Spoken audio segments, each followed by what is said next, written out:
पहले जीवों का जन्म, सूक्ष्म जीवन की शुरुआत। बहुत समय पहले की बात है, जब पृथ्वी पर पहाड़ खड़े हो चुके थे, नदियां बह रही थीं, समुद्र अपनी गहराइयों में रहस्य समेटे हुए थे और धरती पर हरियाली की पहली परत बिछनी शुरू हो गई थी। फिर भी कुछ बहुत महत्वपूर्ण अभी बाकी था। पृथ्वी सुंदर तो थी, लेकिन उसके भीतर अब भी एक खालीपन था, क्योंकि उसमें चलता फिरता जीवन नहीं था। कोई ऐसा नहीं था जो इस सुंदरता को महसूस कर सके, जो सांस ले सके, जो जन्म ले और बढ़ सके। पृथ्वी ने गहराई से महसूस किया, मैं तैयार हूँ, लेकिन जीवन कहाँ है? उसकी ये पुकार समय तक पहुंची। समय ने मुस्कुराकर कहा, हर चीज का अपना समय होता है, और अब वो समय आ गया है। धीरे धीरे सूर्य की किरणें समुद्र की सतह पर गिरने लगी, हवा हल्के हल्के बहने लगी और समुद्र की लहरें एक लय में उठने लगी। समुद्र की गहराइयों में एक अदृश्य बदलाव शुरू हुआ।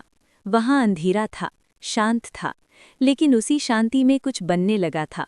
छोटे छोटे कण, जो अब तक अलग अलग थे, धीरे धीरे एक दूसरे के करीब आने लगे। बेटकराते, फिर अलग हो जाते, फिर दोबारा मिलते, जैसे कोई कोशिश कर रहा हो एक नया रूप लेने की। हजारों साल बीत गए, लाखों साल बीत गए, ये प्रक्रिया लगातार चलती रही। एक दिन कुछ अलग हुआ। वे छोटे छोटे कण, जो अब तक बिखरे हुए थे, अचानक एक साथ जुड़ गए। उन्होंने एक बहुत छोटा लेकिन पूरा आकार ले लिया। वो इतना छोटा था कि आंखों से देखा नहीं जा सकता था, लेकिन उसमें कुछ खास था। वो स्थिर नहीं था, वो हिल रहा था, धीरे धीरे, बहुत हल्के हल्के। वो था पृथ्वी का पहला जीव। पृथ्वी ने उसे महसूस किया। उसने आश्चर्य से पूछा, ये क्या है? ये चल क्यों रहा है? समय ने जवाब दिया, ये जीवन है, सबसे छोटा लेकिन सबसे महत्वपूर्ण। वो छोटा जीव समुद्र के पानी में तैर रहा था। वो बहुत कमज़ोर था, लेकिन उसमें जीने की एक अजीब सी जिद थी। वो खुद को बचाने की कोशिश करता, ऊर्जा लेने की कोशिश करता। धीरे धीरे उसने एक और चमत्कार किया। वो खुद को दो भागों में बांट गया। अब एक की जगह दो हो गए थे। पृथ्वी ने ये देखा और चौंक गई, ये तो बढ़ रहा है। समय ने कहा, यही जीवन की खासियत है, ये खुद को बढ़ाता है, फैलाता है। धीरे धीरे ये छोटे जीव बढ़ने लगे, 2 से 4, 4 से 8, 8 से 1000। समुद्र अब सिर्फ पानी नहीं रहा, वो जीवन से भरने लगा। हर जगह छोटे छोटे जीव तैर रहे थे, कुछ तेज, कुछ धीमे, कुछ गोल थे, कुछ लंबे। हर एक अलग था, लेकिन सब में एक चीज समान थी, जीवित रहने की इच्छा। समय के साथ इन जीवों ने खुद को बदलना शुरू किया। कुछ ने सूर्य की रोशनी को अपनाना सीखा, वे रोशनी से ऊर्जा लेने लगे। उनके अंदर एक हरा रंग उभरने लगा। उन्होंने पानी और प्रकाश से अपना भोजन बनाना शुरू किया। पृथ्वी ने महसूस किया, अब मेरी हवा भी बदल रही है। ये छोटे जीव धीरे धीरे हवा में एक नई चीज छोड़ने लगे, ऑक्सीजन। पहले पृथ्वी की हवा भारी थी, सांस लेने योग्य नहीं थी, लेकिन अब वो बदलने लगी। ये बदलाव बहुत धीमा था, लेकिन बहुत गहरा था। हजारों साल, लाखों साल, और फिर एक दिन पृथ्वी ने गहरी सांस ली। अब मेरी हवा हल्की हो गई है। ये सब उन छोटे छोटे जीवों की वजह से था, जिन्हें कोई देख भी नहीं सकता था, लेकिन उनका काम बहुत बड़ा था। धीरे धीरे कुछ जीवों ने एक नया तरीका अपनाया। वे एक दूसरे के साथ रहने लगे। 2 छोटे जीव मिलकर एक बन गए, फिर 3, फिर कई। उन्होंने एक बड़ा और जटिल रूप लेना शुरू किया।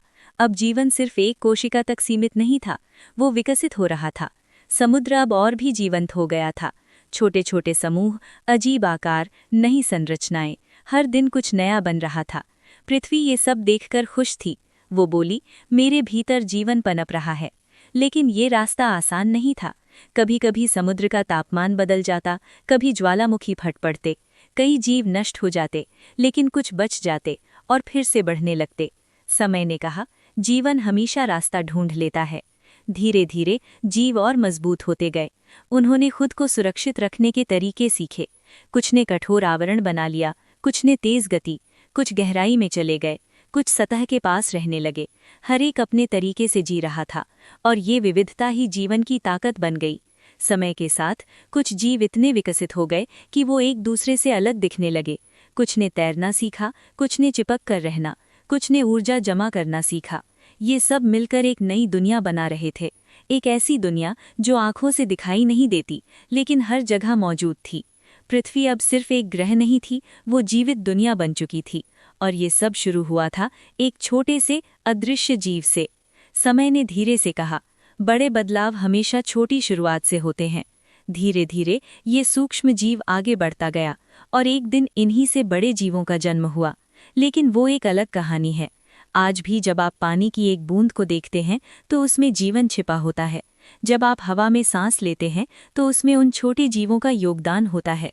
वे दिखते नहीं लेकिन हर जगह हैं। वे कमज़ोर लगते हैं लेकिन सबसे मजबूत हैं। ये कहानी हमें सिखाती है कि जीवन की शुरुआत छोटी होती है लेकिन उसका असर बहुत बड़ा होता है। हर बड़ी चीज़ कभी न कभी बहुत छोटी रही है और यही प्रकृति का सबसे बड़ा रहस्य है कि वो छोटे से छोटे बीज में भी पूरी दुनिया छिपा सकती है। ये कहानी खत्म नहीं हुई है क्योंकि जीवन आज भी विकसित हो रहा है, हर पल, हर जगह, और शायद अगला बड़ा बदलाव अभी कहीं जन्म ले रहा हो।